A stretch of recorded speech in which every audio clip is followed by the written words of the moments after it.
Hello, vlog people.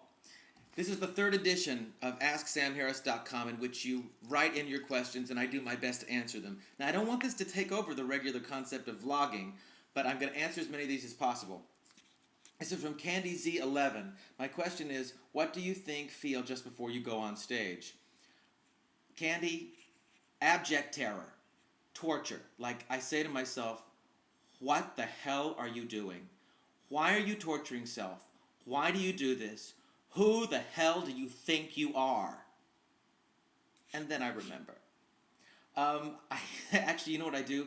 I get quiet because I do find it like I ask myself why I'm doing this.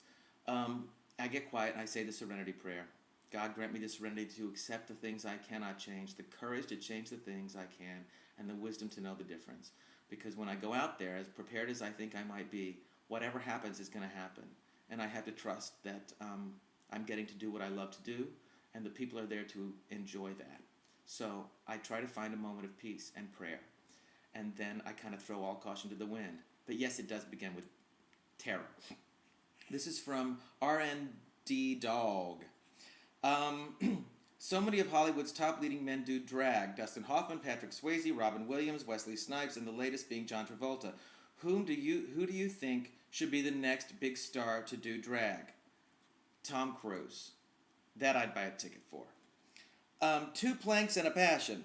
Me again. My question today is, most addicts have to hit rock bottom before they will realize they need to get sober. When was the moment that you realized you could not control your alcoholism and needed to try sobriety?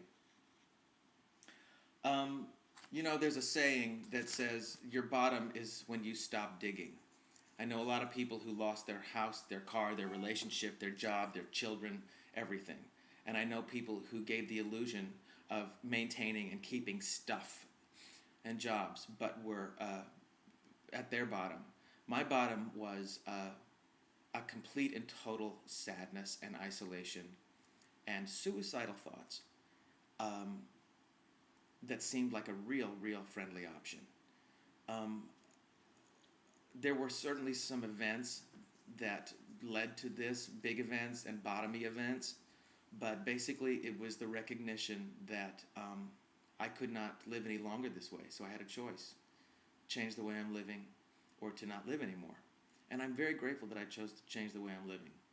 And I have an incredible network of people and material and prayer to give me that.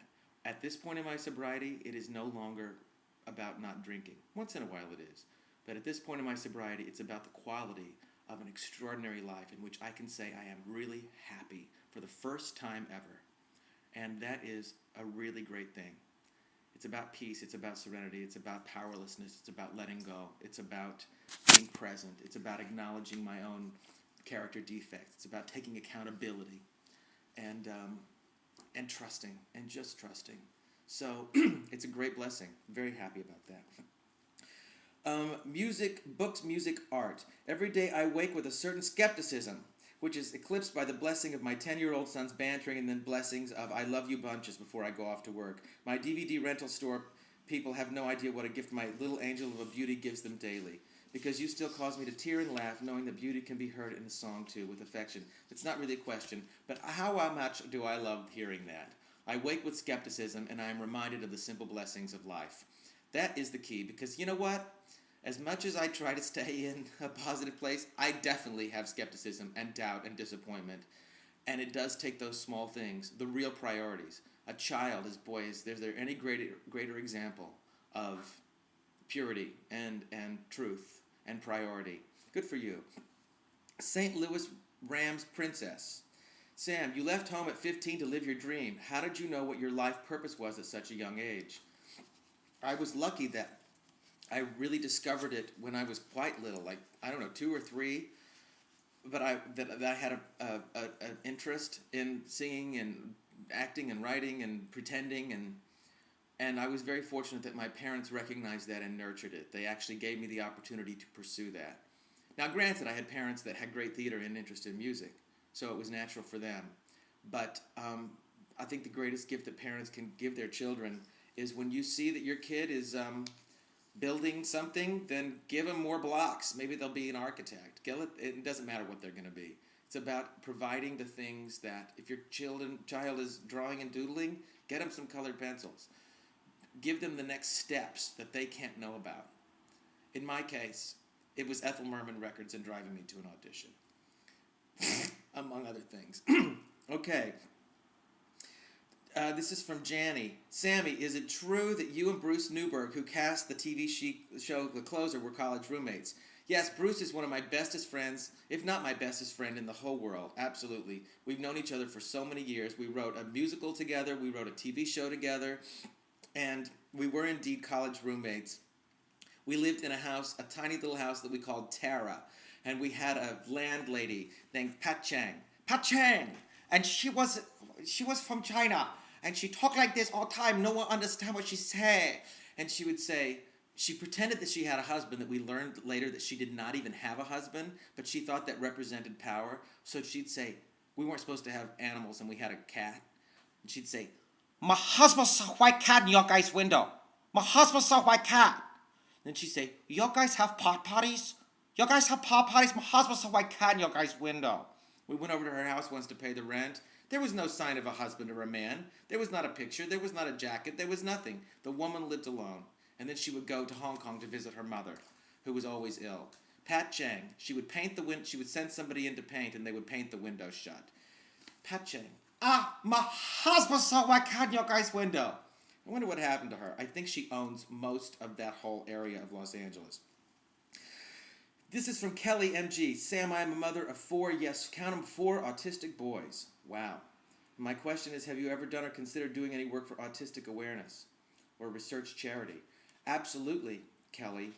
In fact, recently I did a thing for Autism Now, which is merging with another major autism organization. Peter Bell, who runs Autism Now, asked me to do it, and has an autistic boy who's quite extraordinary.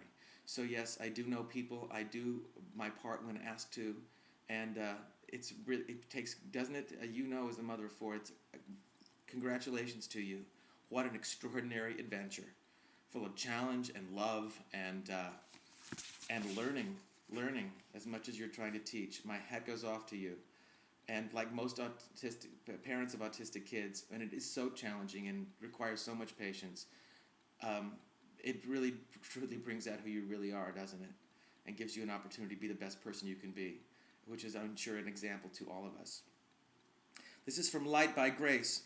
Between your first 2 albums and later ones, your voice blossomed and matured and really started to sound refined. Did you study? I did have coaches, but I also basically just lived. I grew up, I learned to look at things differently, I learned to look at a lyric differently, and when I listened to my talking voice when I was in my early 20s on interviews and stuff, it really scares the shit out of me. Okay, oh my God, we're almost out of time again. This is from Boo JB. You're in a relationship, how do you sustain it? What does it take to work? It takes commitment. It takes patience. It takes giving. The great secret that I have learned that I apply now, we've been together for 12 and a half years, and of course we push each other's buttons, but we also challenge each other because whatever we're bringing up is out of the other's best interest. A major trick I've learned is whenever I have resentment for Danny, I'll do something for him that he doesn't know about. It instantly relieves my resentment and puts me in a state of grace and giving. A friend of mine says there is no obstacle we can't give our way out of. Whatever we want, give it. It's true. It works. It's good advice. Take it. I don't think I have any more time for these questions today. There's more questions to get to. Sorry if I didn't get to yours today. I hope to do a vlog on something else that may be happening. And I appreciate your questions at AskSamHarris.com. And I hope you're having a wonderful, happy day. Thanks. Bye.